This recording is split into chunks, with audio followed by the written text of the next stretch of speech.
Okay, so I want to do a walkthrough so I've just finished this, largely finished this. It took a really long time with life getting in the way. It's about a year and a half.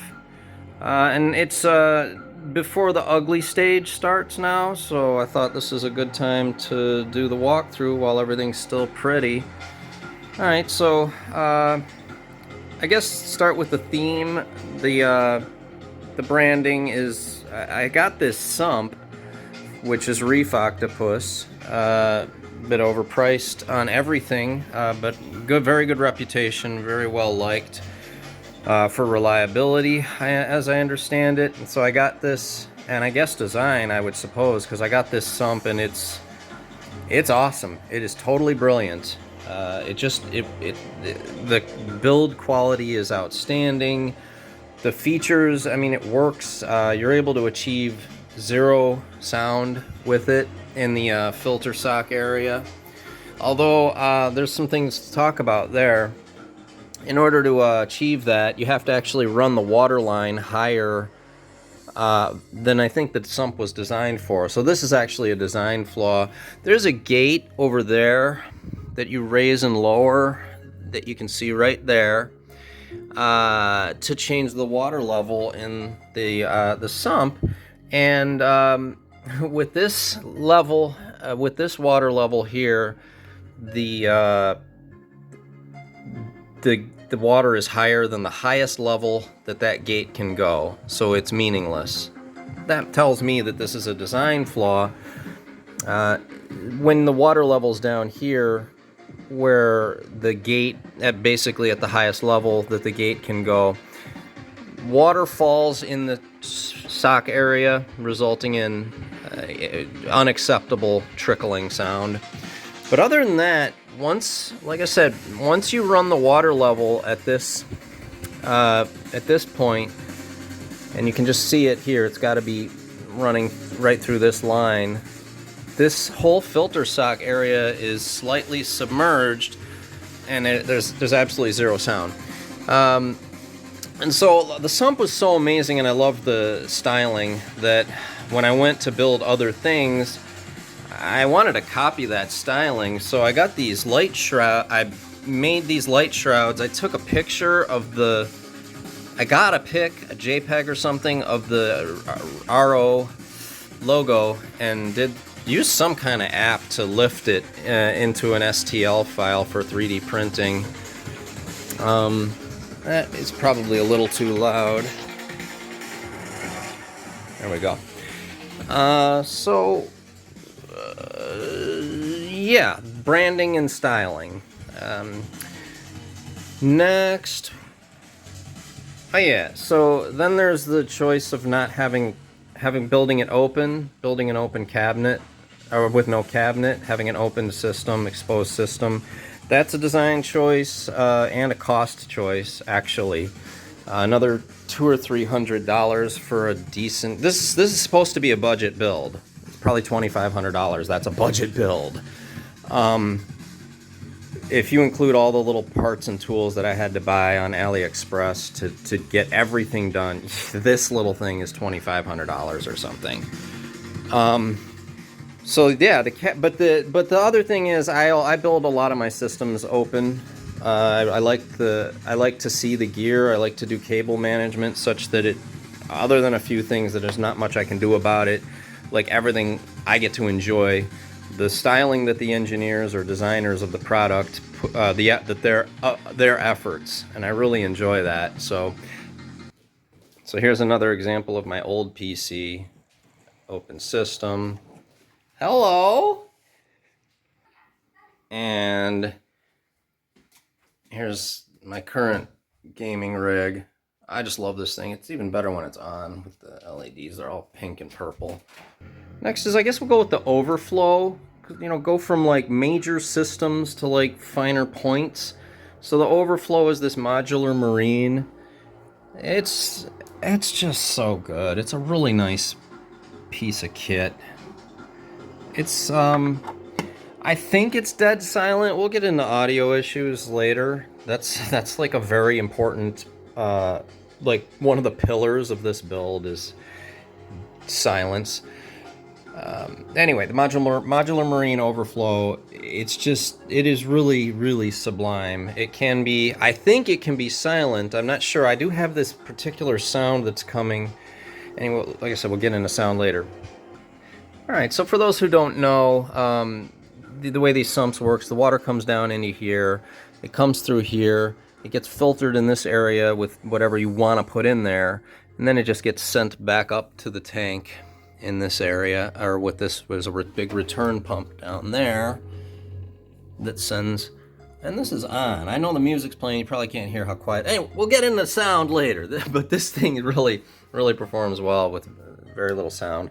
Anyway, and then over here, you've got our reverse freshwater top-off reservoir. Yeah. Control panel. I got the Jibois. This brand, Jibois, is actually means wave in Chinese, and it's pronounced Jibois. Anyway, these are the power heads that disappear in the tank. There's one, and then there's one behind the rock there.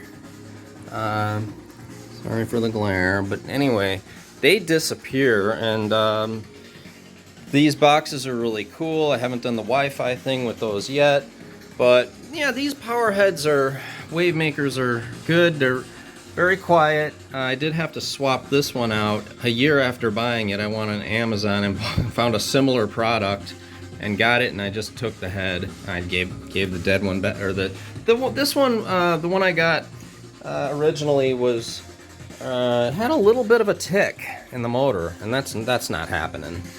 So, and then this is the return pump control box. This is the light. This light control box.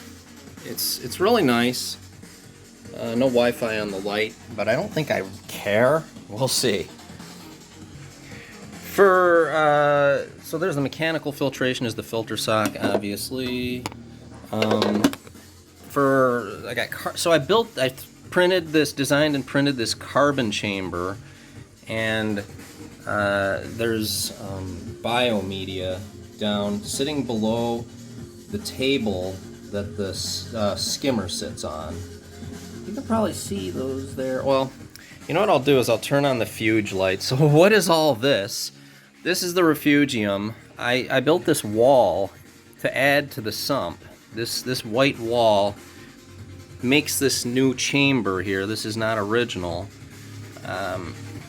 So what happens is water normally just flows from the filter sock chamber down in the floor into this chamber and just gets sent to whatever, like your skimmer.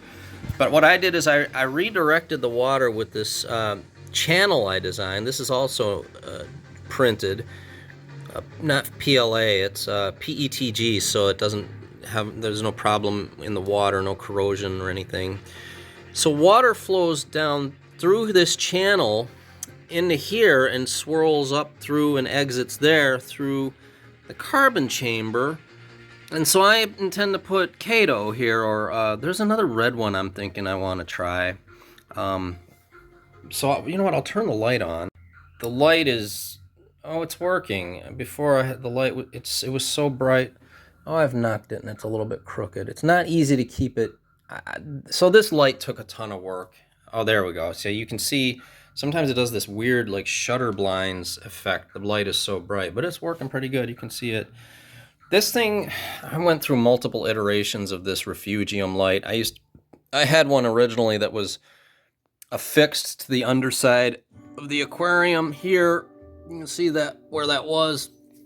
And that was good, but it was raised up so much that there was way too much light spill in the sump. There still is.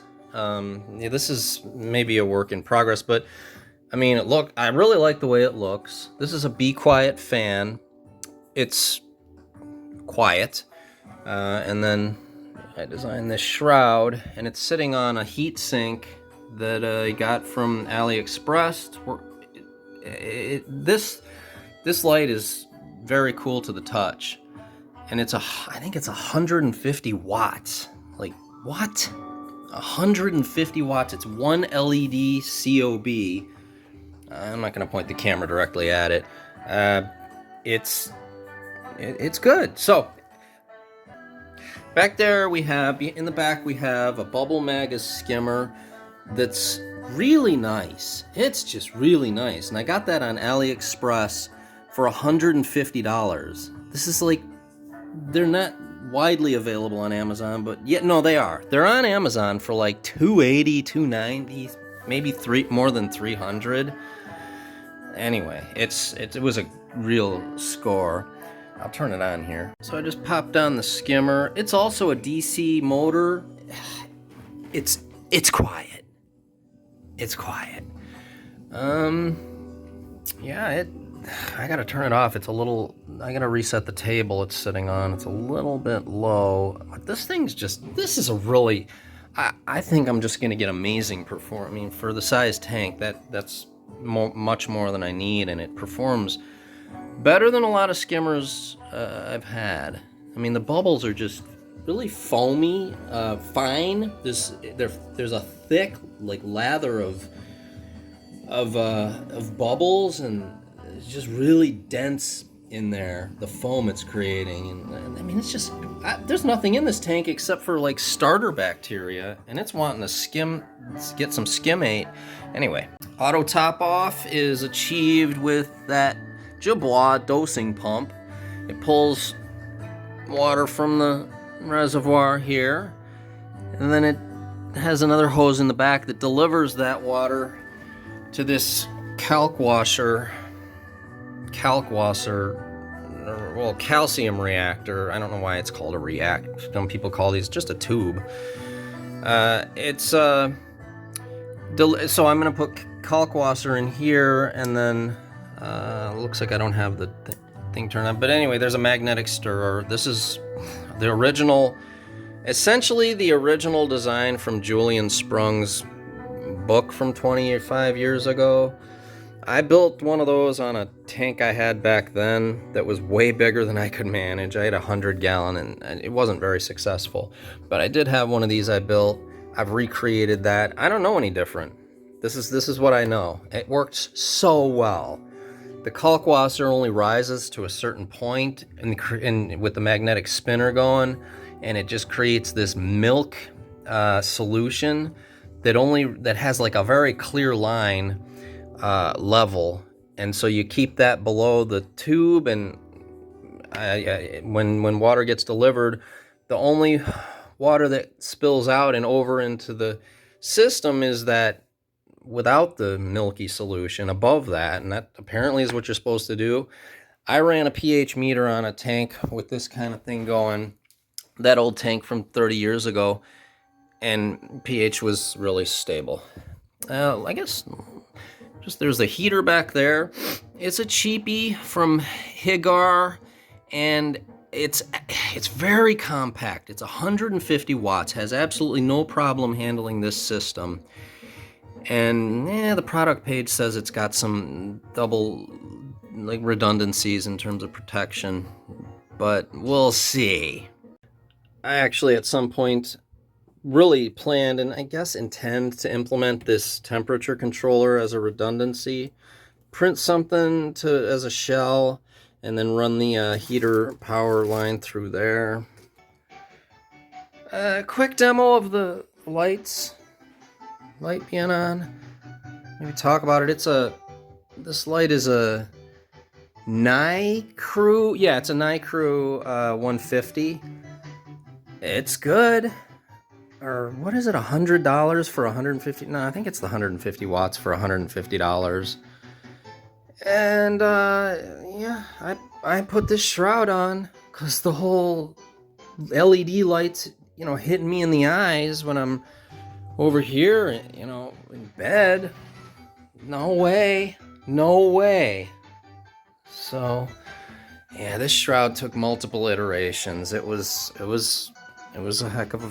some work. And I found that you actually, oh no, never mind. Okay. So we'll do a sound check here. That's one of the most important things about the work that went into this system, because it's in my bedroom and I've got issues with noise. It's almost even maybe not even viable for me to have this tank in here. So anyway, we'll do some sound discussion. I'm gonna reduce the noise floor as much as possible. I'm killing my my work PC.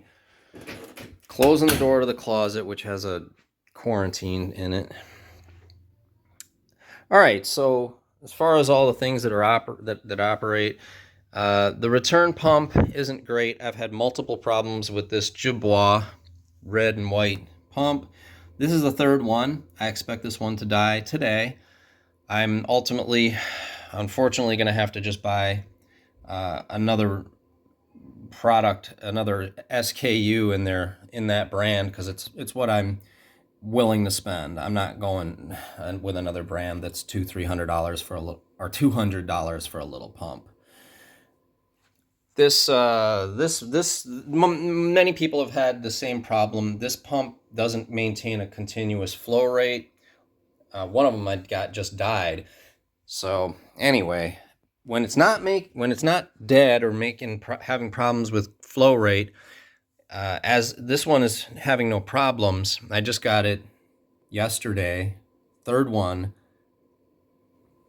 and right now it's the amount of sound it puts out is really, really admirable. I'm really pleased with these DC pumps. I want to just say, generally speaking, I won't use AC pumps for really much of anything that's in a place where there are inhabitants. These DC pumps are a revolution for the hobby. I don't know. I didn't really realize they were so good, so quiet when I originally started this project. And I thought that I would put AC pumps in this system like I did in the system I had in a bedroom 20, 30 years ago. And I didn't realize that my issues with noise have gotten worse than they were when I was in my 20s. And if it weren't for these DC pumps, like, we'd have an issue. Because I started this system with what I know. I got an AC pump. I was going to spend $90 on a pump that can produce 500 gallons per hour. Give me a break. I used to buy Maxi Jets for $20 that could do that. So I got an AC pump, put it in here, and the hum and the something like intermittent, very mild, slight grinding, buzzing with AC pumps, good ones. I went through all the brands, Lifeguard, Heim, like whatever. I don't even remember. It's a year and a half ago, or a year ago, when I started getting to the point with this project I could do pumps. I tried a DC pump. I'll never use another AC pump. These things are, anyway, really quiet on the return pump. Really happy. Now it's doing it. Something's going on in this system where there's this, and it comes from the pump. Anyway, I'll get into an investigation more about that as time goes on. But still nothing compared to an AC pump. I mean, you can't. Anyway, so very quiet with the return pump. This light also has a be quiet fan, so when it does kick on, it's temperature controlled. It's essentially inaudible. All right, what's next? I'll mention I'm not doing a Apex controller. I'm doing all as low tech. I'm lazy. I don't test very much at all. Like, really, maybe I'll get in more into that as things go. I probably will. But as far as control goes, that isn't achieved in the devices on the control panel. It's Kasa smart plugs. They look like that. And they're really handy. I've got them all over the house for stuff. The humidifiers, like tons of them on the aquarium for anything that it doesn't come controlled. You just add the control, and it's in the Casa app's really nice. Anyway, that's worked out really well. So here we go with the water tower. This has worked out extremely well. Really happy with this. So as some of you may know, this is fresh water at the top, and then you can just open it up and it dumps water into the bottom where you do your mixing. And it's really convenient when you want fresh water to come out for like doing top-offs of the reservoir, of the top-off reservoirs. You just turn this here, it just dumps water out. It's great. It's really great. You want salt water for doing water changes? You just hit that one there. Here's the one you turn to get water to dump from the top tank to the bottom tank. This thing is awesome. I printed these lids, cut these holes. There's a mixing, this is an AC pump, because it's in the closet. It can be an AC pump. It's cheap, like $15. Mixes the water. I just turned it on with the manual button on the Casa controller for that pump. And there it goes, doing its AC pump noise. There's another Higar heater. Water change. So, why did I do this? I found in my 20s when I did a tank, I'm not doing water changes. I don't like those things. I don't like doing that.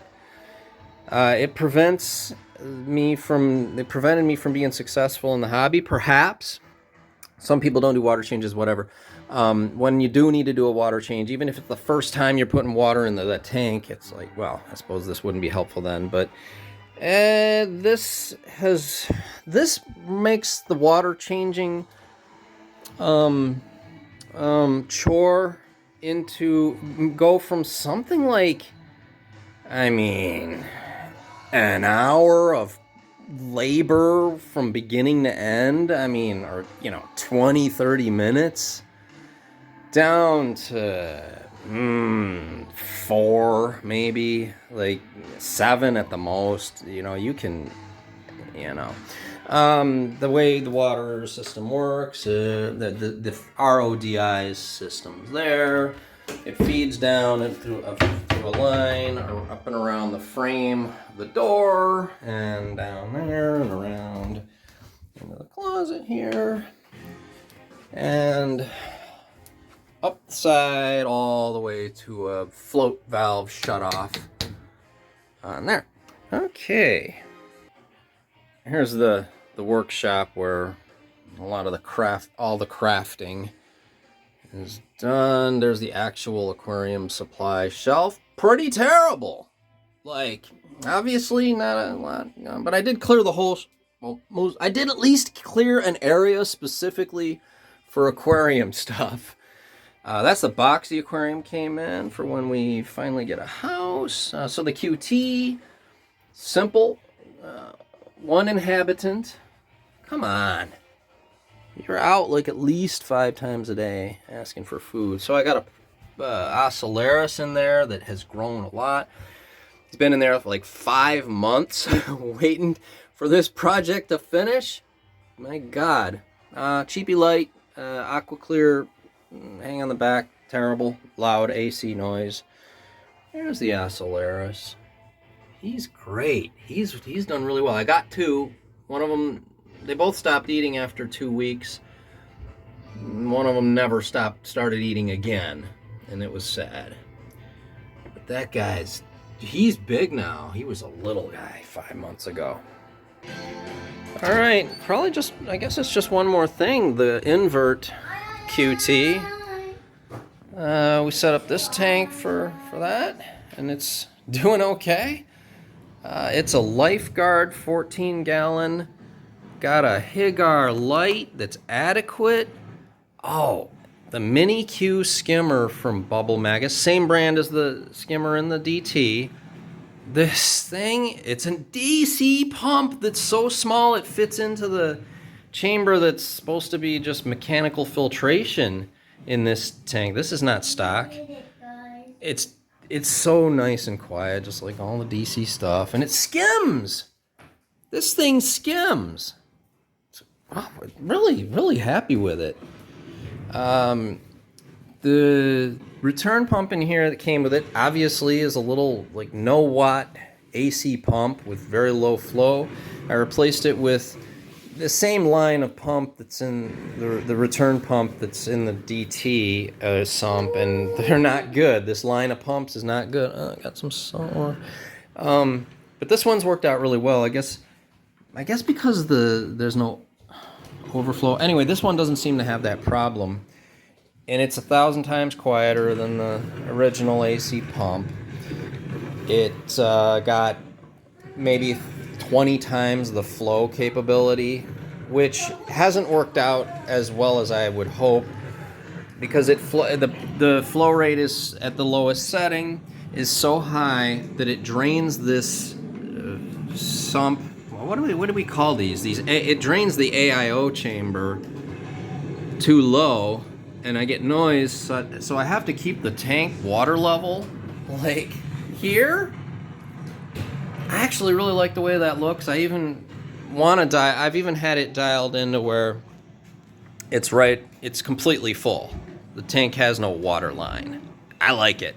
For an invert tank, it's okay. And then for top off, same pump, same dosing pump.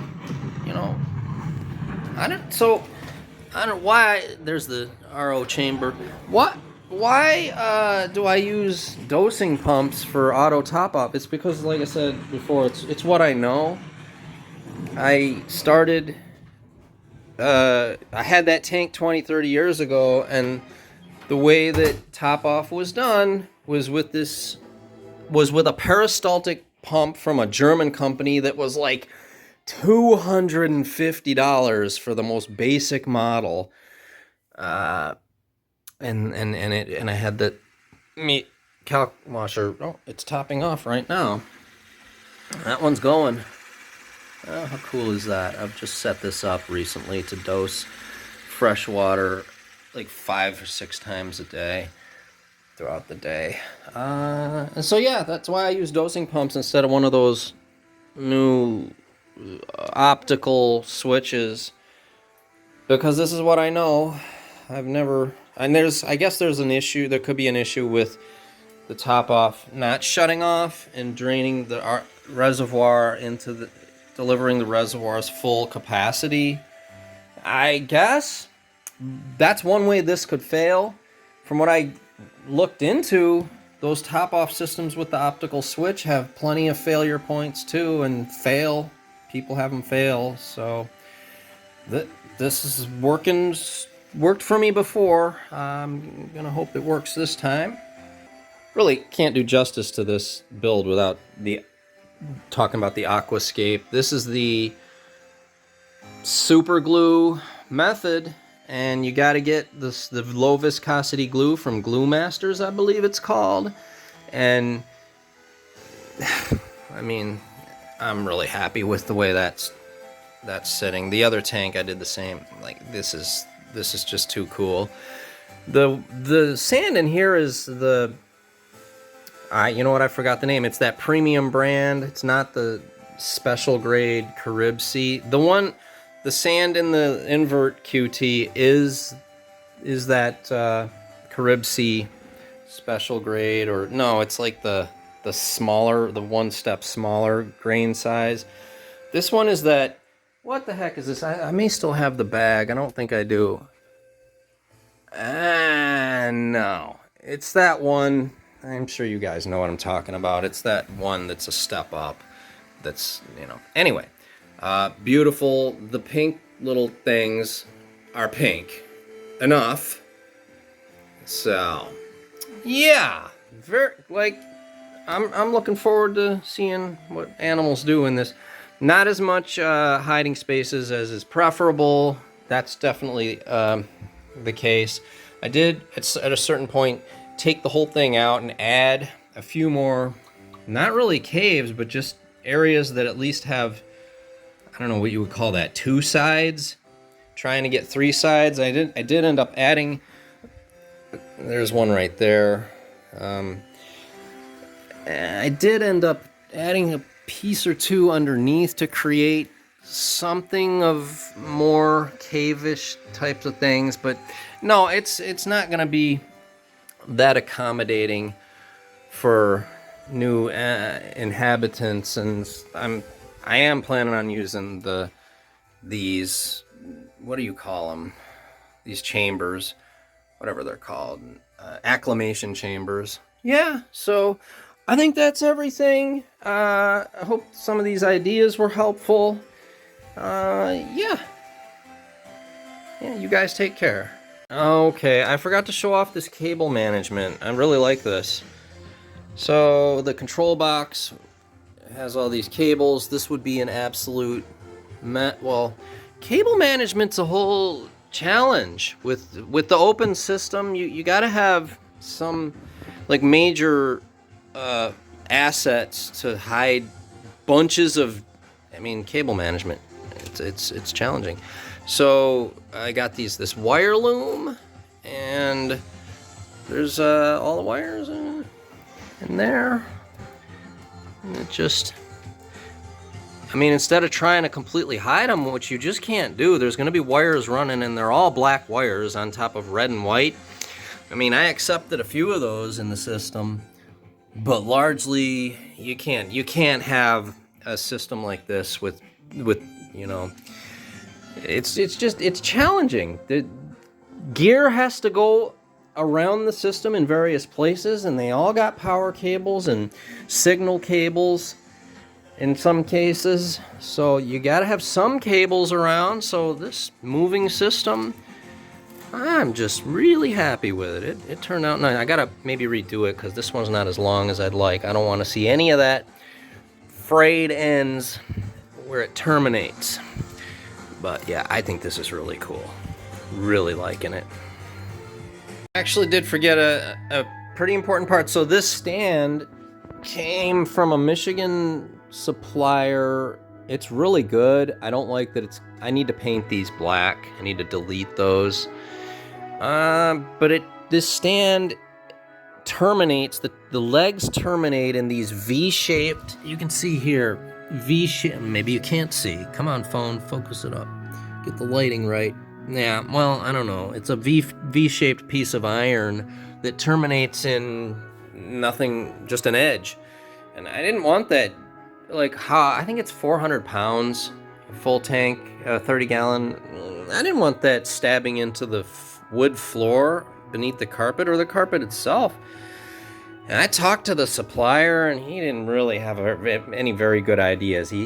Whatever he suggested, I found either to be janky, not great in appearance, or I just didn't, whatever. I had to come up with a different solution. So I got these steel discs on eBay, and I grinded out some V shapes so that those table leg V's could sit right in there and not be sliding around. And I think it looks good. I like the way it looks. It's a little utilitarian, but the look works for me.